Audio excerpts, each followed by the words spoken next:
Well, I'm a free speech activist, so sometimes I say outrageous and controversial things. Sometimes I'm a jokester and a trickster and a Loki-esque figure.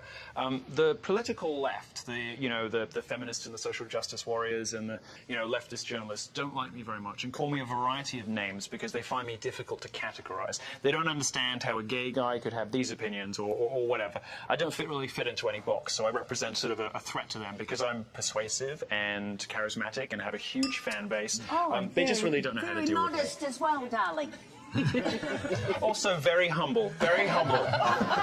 Oh, because, Milo, I'm a feminist, and I'm proud to be a feminist, and a lot of what you say... That's okay. I'm sure they'll cure you soon. No. There's chemotherapy for that. No. What... I suppose, of course, everyone is entitled to a view and to free speech, but the issue that I have with you, and I suppose a number of critics have with you, is that you seem to just stir up hate for the sake of it, because you want to get a reaction, because you want to provoke, and you don't seem to then take the consequences for that. I don't think it's fair to say I stir up hate. I mean, most people would admit, I think, if they're being fair and reasonable, it's very difficult to describe yourself as not a feminist if you're in public life. And that's an enforcement of a particular political orthodoxy that is not shared by the majority of the public.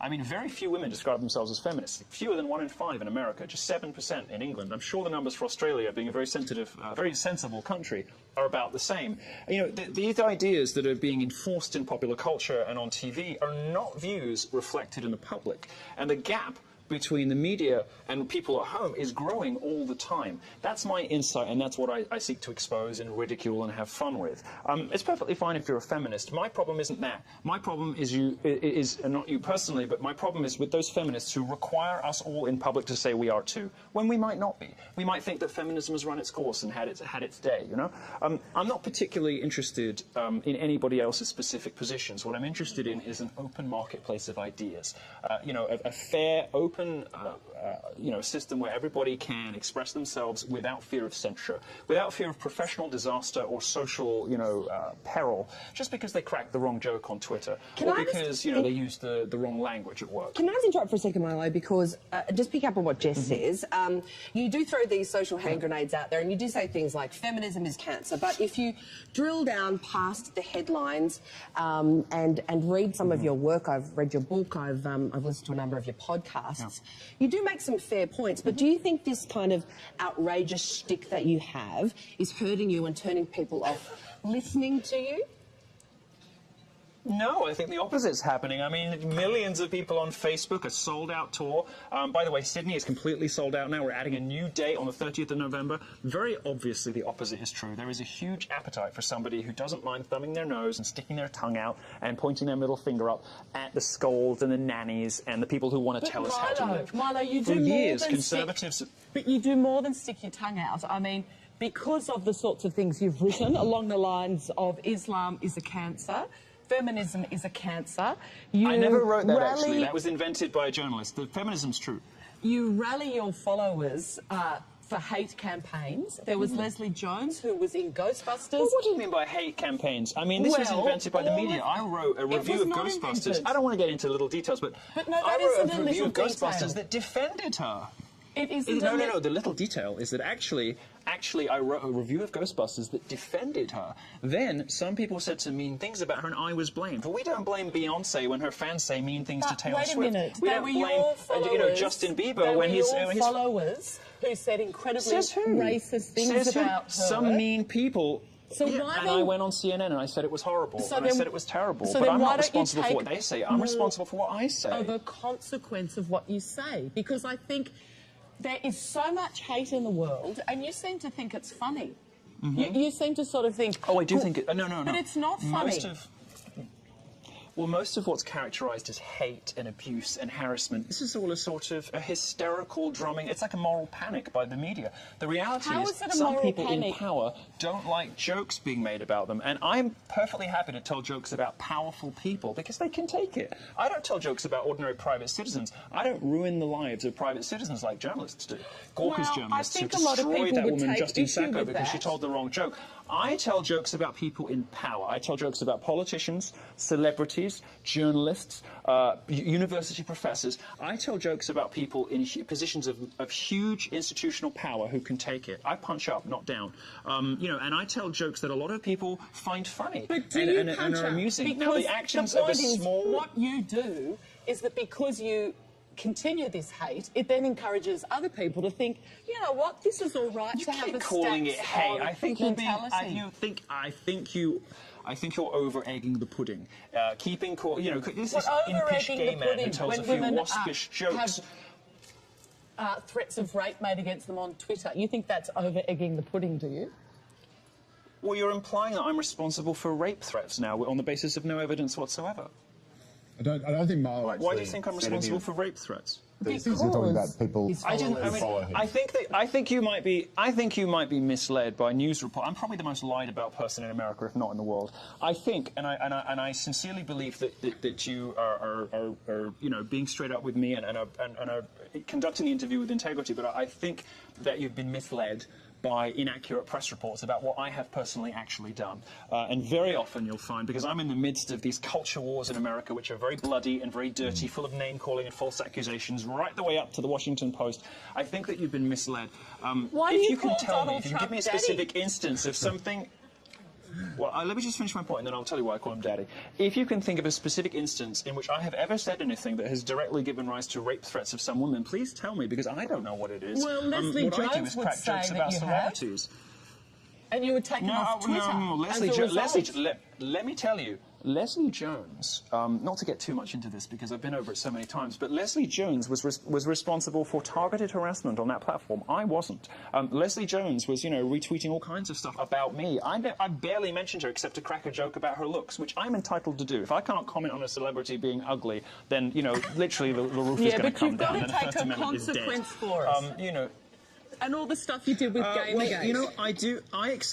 I accept responsibility for my own actions. And you can throw out names like Gamergate, which your viewers are not going to understand. But the reality is, I took the side of what I consider to be, consumers over the establishment. The consumers, actual video gamers, who were worried about their art form being poisoned by social justice. Just like social justice has ruined comic books, ruined Hollywood, ruined the Academy, ruined journalism. And everybody agrees with it. 65% of people in America think the press routinely makes stuff up. Why? Politics, the left. And we didn't want that same thing to happen to video games, so we resisted it. And for our trouble, we were called all manner of terrible things and accused of things we did not do. Because you trolled women, that's why. All kinds of things get through. Did I troll women? Can I just ask a question? You seem to be accusing me. You're accusing me of things that I never did. I'm responsible for what I do. I'm much more interested, by the way, in your question about Daddy and about Daddy Donald Trump. I called him that because I think it sort of annoys everybody, but also because it reflected the role that Donald Trump was playing in culture and in society at the time. He was one of those people that kind of slightly made you cringe sometimes, made you a little embarrassed sometimes, but was basically right, basically had your interests at heart. And if you stuck by him, you knew he was going to look after you in the end. I found that a lot of female voters who you might not have imagined would vote for Trump because of perhaps his locker room talk or whatever, were voting for him anyway, and they loved him. Why? Because he was this strong, masculine figure who projected strength and maybe a little machismo versus the previous president who was, limp-wristed and useless and never inspired. There were no women fainting in the aisles or lightheaded on the chaise longue for Obama towards the end. But there were for Trump, and I found it fascinating. And so anyway, I called him Daddy and annoyed the left and the right, which is exactly where I live. If both sides are upset with me, that's what I want. I want both the conservatives and liberals mad with me, then I know that I'm probably okay. I just want to... Are you the subject of fake news, then? Of course, of course. I mean, any conservative in public life is going to be routinely, lied about, demeaned, ridiculed. Look at how hard they come at me. They've called me a pedophile apologist when actually I'm the victim of it. They've called me a neo-Nazi and a white supremacist when actually white supremacists and neo-Nazis hate me. The Daily Stormer, which is the biggest white supremacist blog in the world, declared a holy crusade against me. No one reported that. They threatened to boycott where I worked until where I worked fired me. Nobody reported that. The fact is the far left and the far right both hate me equally, but it's only the left that gets reported on, and I consistently, because I'm effective, get smeared smeared as far-right. When somebody calls me far-right, what they actually mean is I'm right-wing and really good at my job. I'm right-wing and I'm persuasive. And this far-right label is something that the media does to attempt to suggest that I'm beyond the pale and not fit for public consumption. Well, guess what? I am, and millions of people agree. My book, despite no mainstream media interviews, despite no reviews in the mainstream press, was on the New York Times bestseller list for 5 weeks. You don't get that by being some crazy, hateful crank. You get that by telling jokes and telling the truth that ordinary people want to hear, and by speaking truth to power. All of my readers understand it because they actually read what I say instead of reading what people say about me. And all of my viewers and my fans and the people who come to my shows get it because they actually listen to me instead of what left-wing journalists say about me.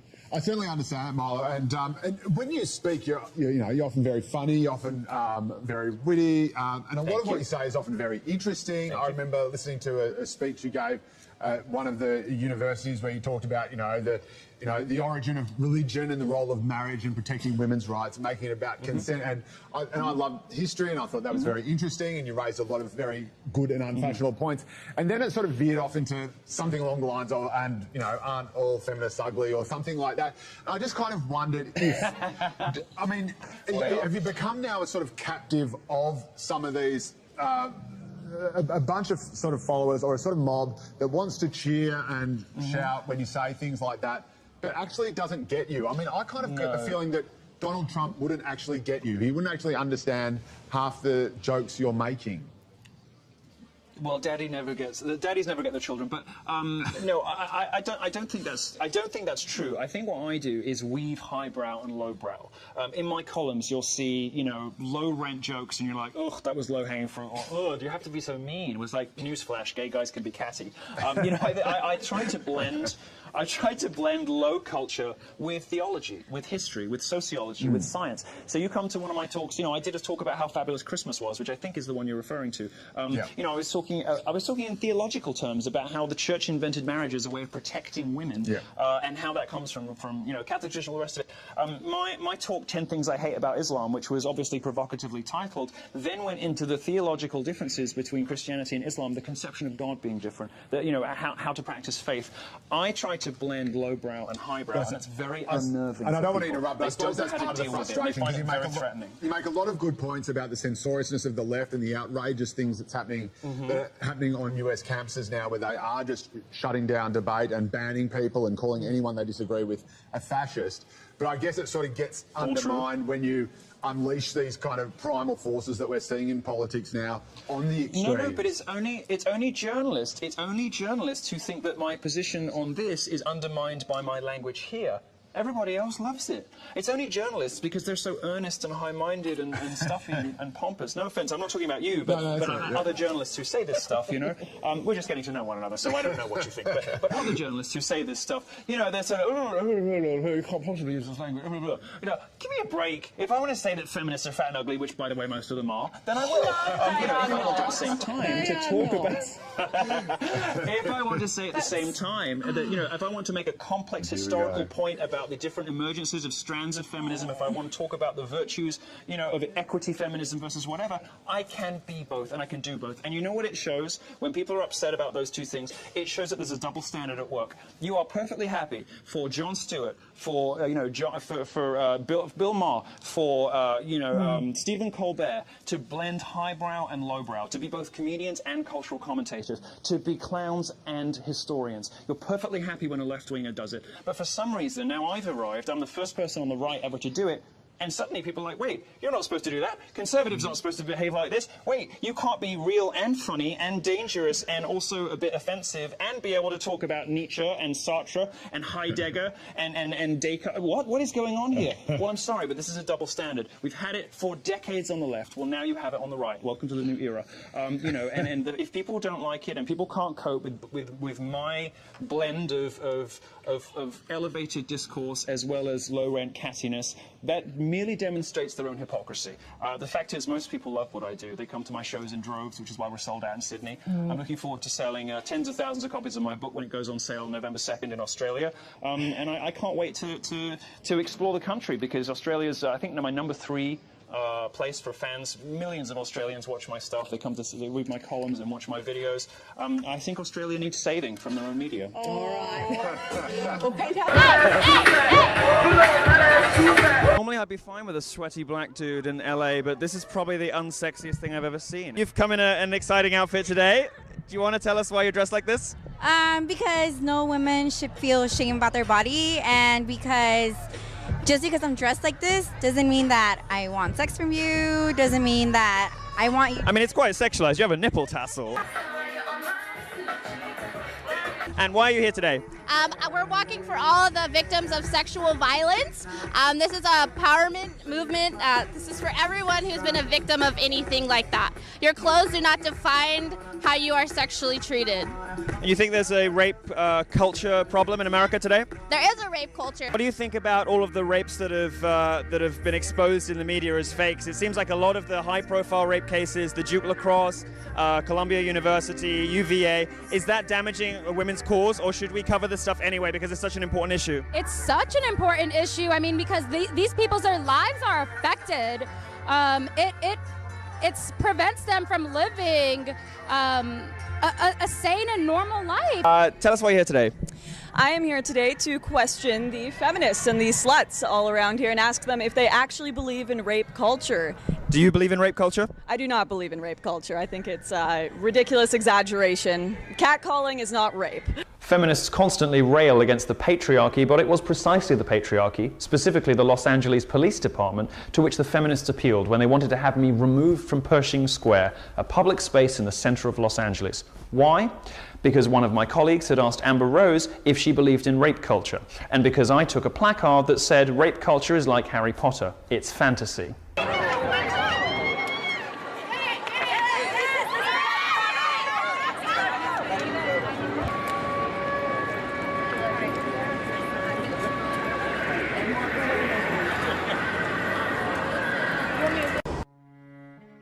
Your 5 minutes. I want to address the men in the audience. Sorry, ladies. I love you, but this is for the boys. The question posed to us today was whether we've reached an age of gender equality. I don't think we have. We've overshot the age of gender equality by a long stretch, and men of your generation are going to be the primary victims of this error.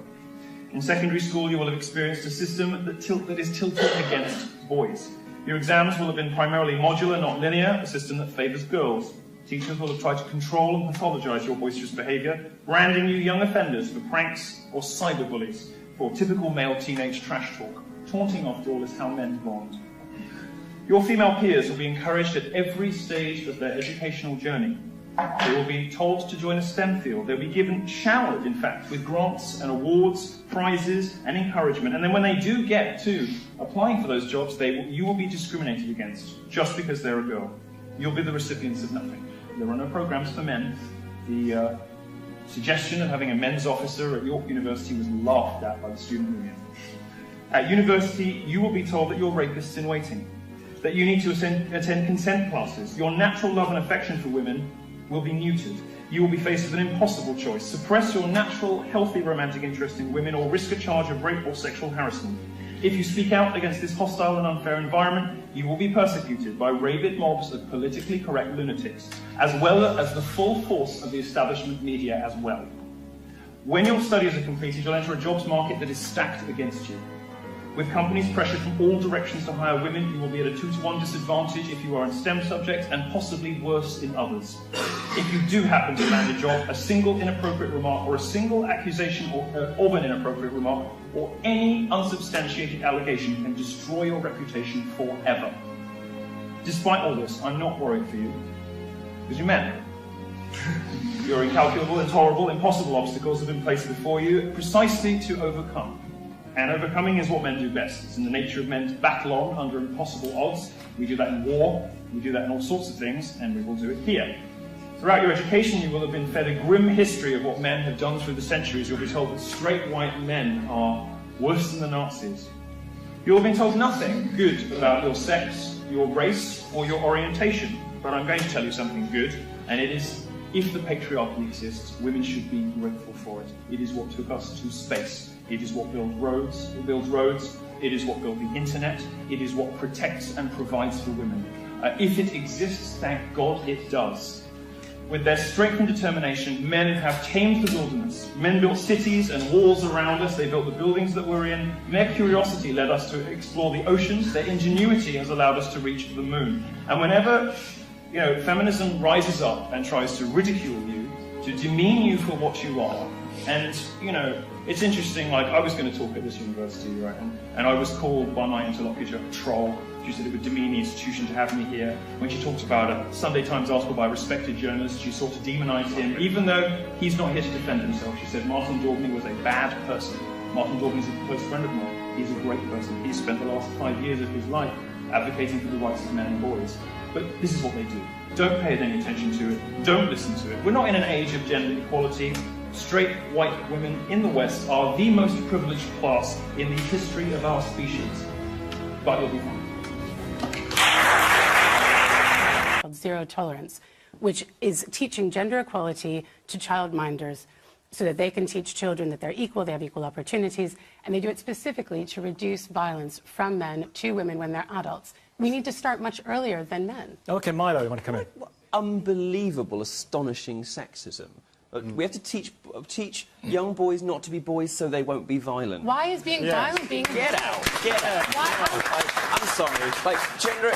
we teach boys and girls that they're the same, and that's a problem. They are different. When we do experiments on young babies and even on related animals, we know that certain children go for certain toys. Boys and girls are different. To give you some context for all of this, you have to understand a little bit about the history of feminism. There have been two main strands. And here is our local expert. Well, yes. Of course, because of course men aren't allowed to speak about anything that isn't to do with men, except no one's really interested in. Already said indicate that you know nothing about all right, well, it. I'm going to talk to you a little bit about the problems that men are experiencing in society. And since you're not a man, perhaps you could like to give it a rest for a second. So there is a wider context in which men are suffering slightly. Even 10 years ago it would have been ridiculous to say it.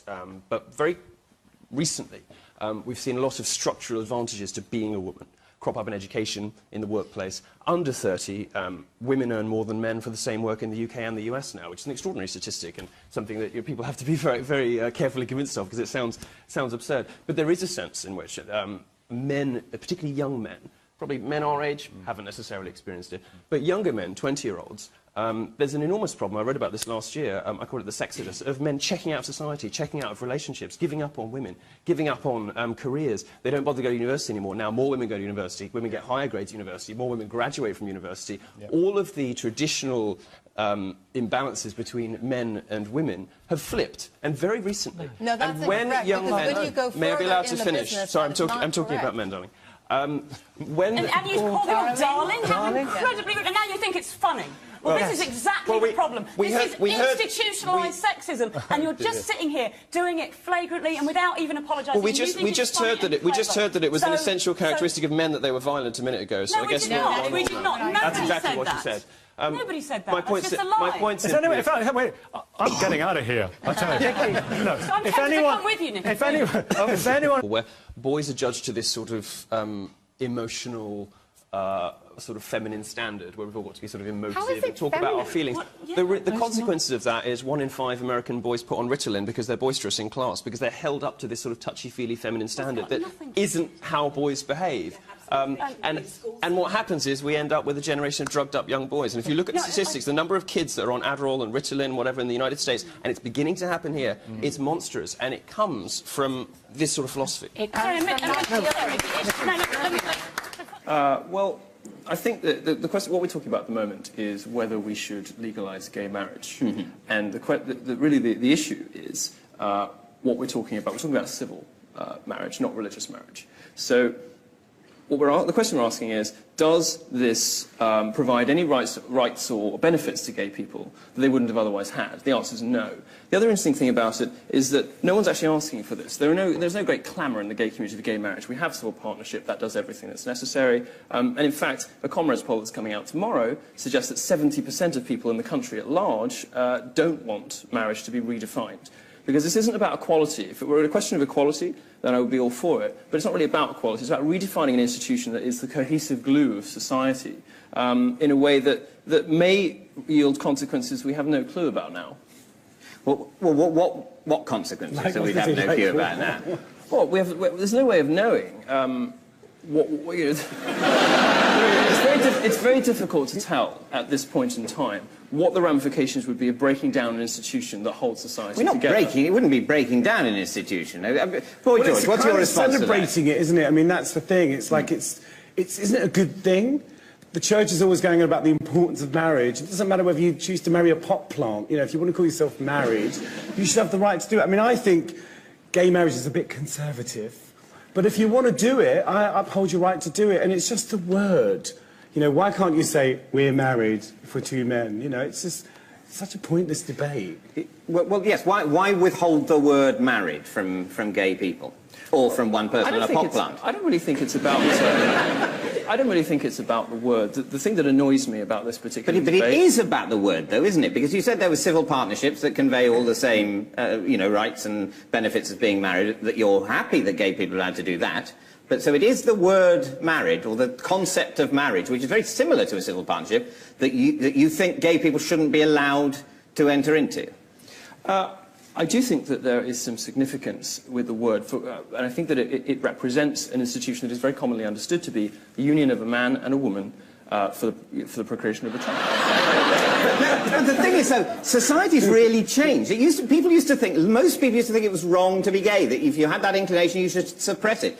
Our views in society has changed. It seems to me that the view of the Catholic Church hasn't changed to the same extent. Surely that's not something we should defer to, that's something we should rightly reject. Well, there's an argument that, you know, religion is religion, it has rules, it is a set thing. You know, maybe it's not always such a good thing that it bends to the fashion of the times. You know, and no, but it may turn out to be wrong. Well, it may turn out to be wrong, it may not turn out to be there wrong. are lots of Simply other things. setting it against the sort of moral relativism that, you know, and the fashion of, you know, moral fashions in society, I don't find to be particularly helpful. I'm actually I'm considering studying, like, pre-law, and I'm super into, like, debating, and there's something so, you know, it's very impressive how you debate. It's quick, and it's really... There's a big butt coming, isn't there? Oh, no, oh, I'm giving you a little compliment. Oh, I'm sorry. Then I accept it wholeheartedly. Okay, well, and it's funny, so this is a two-parter, forgive me. But, okay, so there is this, like, everybody, like, saw the, like, feminism is cancer thing on, like, in the library and got torn down and stuff, right? Like, whoever did that deserves a slap on the bottom. Oh, my God. Deplorable behaviour. Oh, my goodness. It's funny, and then, like, so the news about Breitbart, so they had this video, and it was like, would you rather have your child be a feminist or have cancer? And it's like, whoa. Yeah, the students at Michigan did that, it was funny. Yeah, so, and they, like, promoted it, but, it's funny, so my freshman year of high school, I was diagnosed with cancer, and I had Hodgkin's lymphoma. I had stage 4 cancer, like, from my neck down to, like, my pelvis. So, like, that's where all the tumors were. But, like, I'm also, and I hate to break it to you, I'm a feminist too. So, like, would you like, tell your, like, what would you tell my parents, like, when I was diagnosed and, like, almost about to die? Would you be like, I'm so sorry that she also believes in, like, equality of the sexes? Like, that's such I see. I would quote my favorite rapper, and I would say, you can take a dick, you can take a joke. Turn down for what?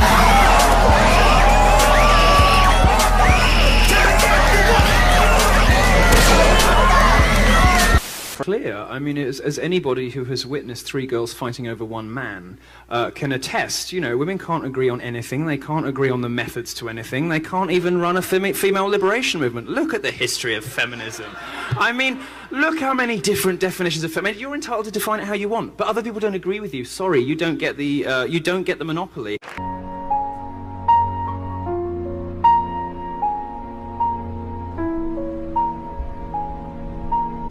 There's one protester, he's gonna go talk to him. I bought you some water, are you okay? I'm fine, thank you. What's up with you? You're the only person. I'd rather not speak with you, thank you. You'd rather not? Why? What does it say? I'd rather not speak with you. Milo, I'm gay too. Do you not represent... Well, I've never said I did, darling. You're the only person here. Do you not feel lonely? I don't think you must talk to me very much, but I'm going to leave you some water. you get tired, they'll come and they'll bring you in, all right? And come and enjoy the show with everybody else. You poor little angel. Other set of ideas. Islam is a set of ideas, and like any other set of ideas, we are perfectly entitled to interrogate it and find it wanting. I personally find it wanting. I would also like to say, as a gay person, I am fucking terrified by mass Muslim immigration because the homophobia in the Islamic community, in the Ummah, is not restricted to terrorists. It is not restricted to ISIS.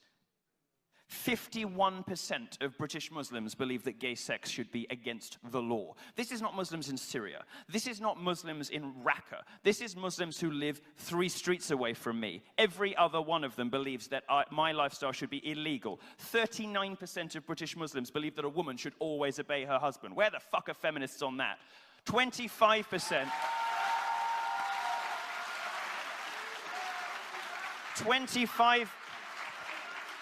25% of British Muslims believe that Sharia law should be instituted, which under certain circumstances treats a woman's... Milo, he's trying to narrow in on a question. Well, I'm going to finish. Treats a woman's testimony as worth half of a man's. The Queers for Palestine, possibly the stupidest people to walk the face of the earth, overlook the statistic that 97% of Palestinians believe that homosexuality is an unacceptable lifestyle choice. I'm not scared by terrorists, I'm scared by Islam. Brand of feminism which holds almost total sway in the media and in gender studies and women's studies departments. There are honourable exceptions. But by and large, I don't expect you to comment on any of your colleagues, but a lot of your colleagues are off-the-wall mental.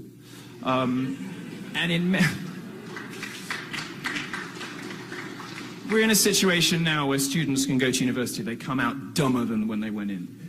They are infantilized by safe space and trigger warning culture. The idea that interrogating a new idea, coming into contact with a school of thought or a person that doesn't conform to your prejudices is somehow problematic, that it gives rise to trauma. This evening, there is a safe space at Michigan University to protect the safety and emotional well-being of students from this dangerous faggot and a lesbian with the wrong opinions. That is insane.